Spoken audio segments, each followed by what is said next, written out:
Bonjour et bienvenue dans cette nouvelle vidéo qui sera un tag. C'est la première fois que j'en fais un sur la chaîne. J'ai donc repris les questions que j'ai trouvées sous la vidéo de Il est bien ce livre. Donc c'est parti. Combien de livres as-tu lu en ce milieu d'année? J'ai donc fait 40 lectures, 17 romans, 20 mangas ainsi que 3 bandes dessinées. Tes 3 meilleures lectures de ce début d'année. J'ai donc mis Verity. C'est un thriller que j'ai trouvé vraiment très addictif, bien mené, hyper prenant, angoissant, avec des passages très malaisants. Je vous en avais déjà parlé, mais j'ai très hâte de voir l'adaptation en film. Je pense que j'irai le voir au cinéma parce que j'adore le casting qui a été choisi. Franchement, c'était un thriller haletant comme j'aime en lire. J'ai mis Couple improbable, le tome 1. Donc c'est une relecture, j'ai adoré. C'était un coup de cœur la première fois. La deuxième fois, je dois vous avouer que le coup de cœur n'était pas forcément là, mais en tout cas, je me suis régalée. C'est de la romance fun, légère, avec une héroïne complètement barrée et un personnage masculin qui fait partie, qui se rajoute évidemment à ma longue liste des book boyfriends, un acteur qui m'a fait rêver. Et le troisième, c'est dans un registre différent, c'est ce qui fait partie aussi de mon univers de lectrice, c'est que j'aime bien aller dans différents univers. Je lis du thriller, du contemporain, de la romance, qui reste mon genre bien évidemment de prédilection. Et là, je vous parle d'un contemporain donc, qui a une partie historique, secret de famille. Il s'agit de Fleurs sauvages.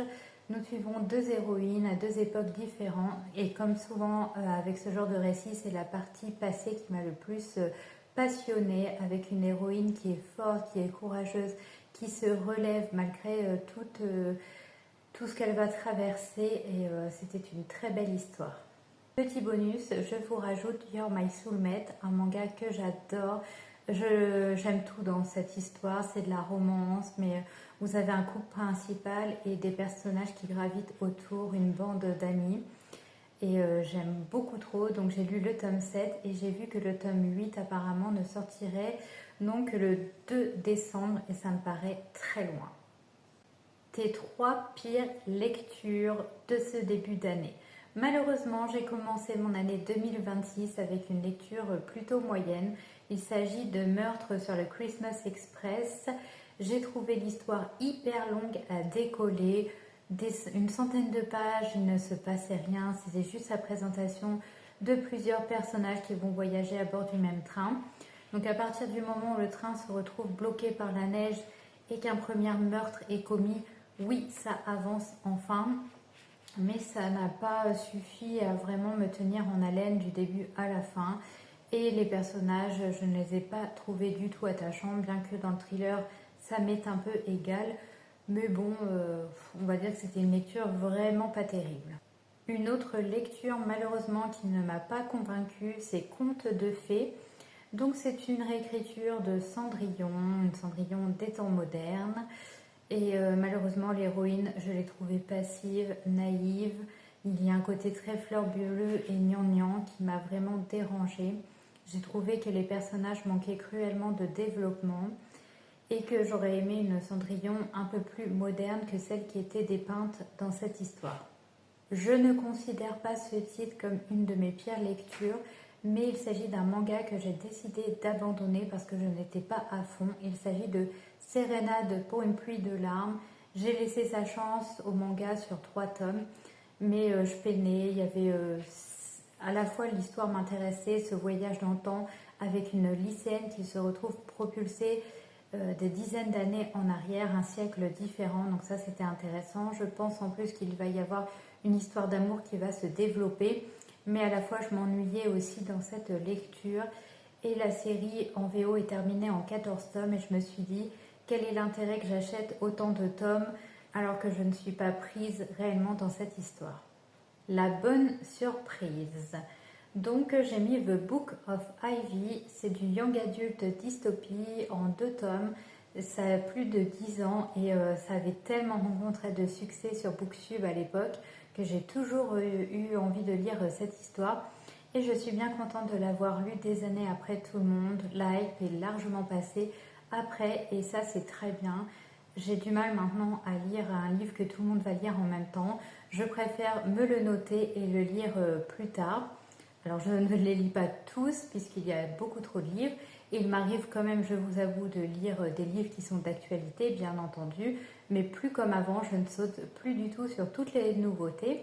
Enfin bref, ça a été une très bonne lecture, j'ai adoré le premier tome plus que le deuxième. On y découvre une héroïne adolescente qui va se rebeller et qui va prendre des décisions, qui va pas hésiter en fait à aller de l'avant, à se poser des questions, à s'ouvrir sur et comprendre certaines choses d'elle-même.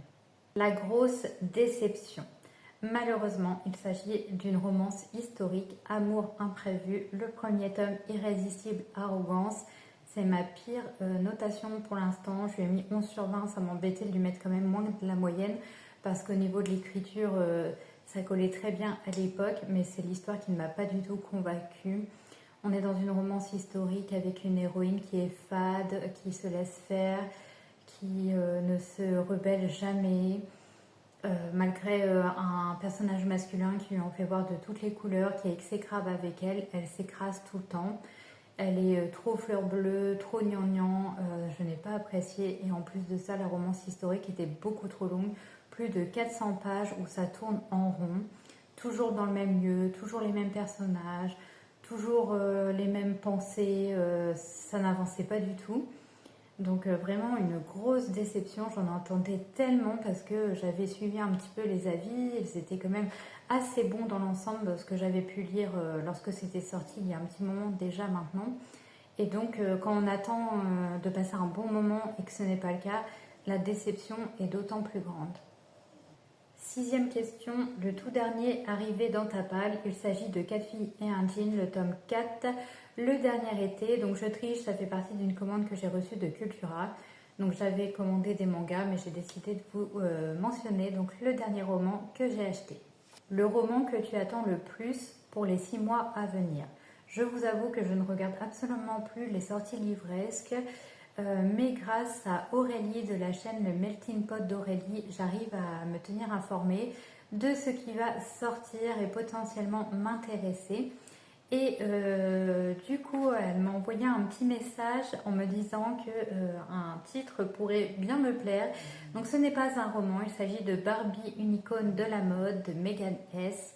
J'aime tellement le travail de cette femme et l'univers de Barbie que je me suis dit, bah, ce livre, il est juste fait pour moi. Le livre que tu viens de finir, que tu es en train de lire, et le prochain que tu liras. Ma dernière lecture, donc c'est Les Caprices de la Lune, le tome 7. Il s'agit d'un manga. Ma lecture en cours, c'est Sweet Earth, que j'apprécie beaucoup. J'ai manqué de temps de lecture, sinon je pense que je l'aurais dévoré en peu de jours parce que je suis très bien dans cette histoire. À venir, ça sera sûrement Surf Sister que j'ai mis dans ma liste des titres par rapport au Synesthesia Book Challenge.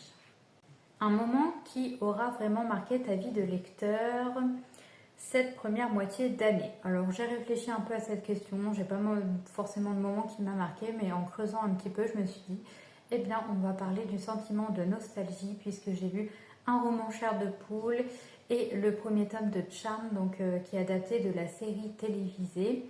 Et donc ça m'a rappelé tout simplement des bons souvenirs d'enfance, d'adolescence. Et pour finir, as-tu pris des résolutions pour cette fin d'année à venir dans ta vie de lecteur ou des choses que tu ne veux plus faire?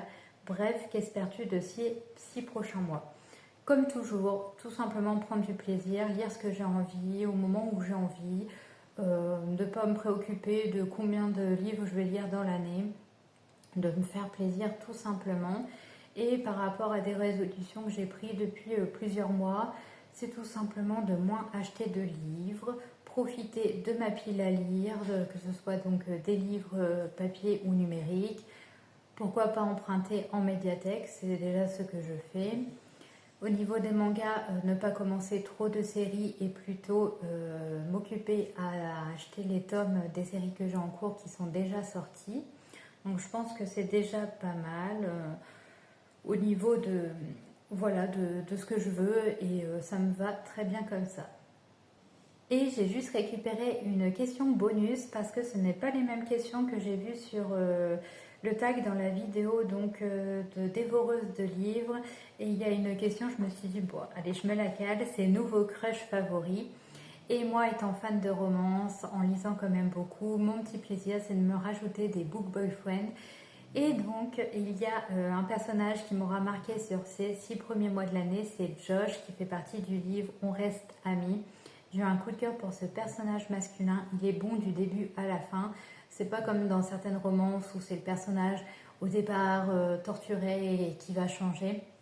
Là, du début à la fin, vous avez un personnage qui est clean, qui est gentil, qui est attachant et en plus qui est pompier.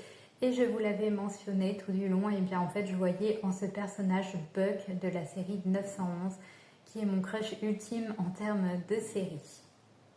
Et bien voilà pour cette vidéo, j'espère qu'elle vous aura plu. Si vous voulez y répondre à certaines des questions, n'hésitez pas en commentaire. Je vous lirai et répondrai avec grand plaisir. Je vous dis à bientôt dans une prochaine vidéo.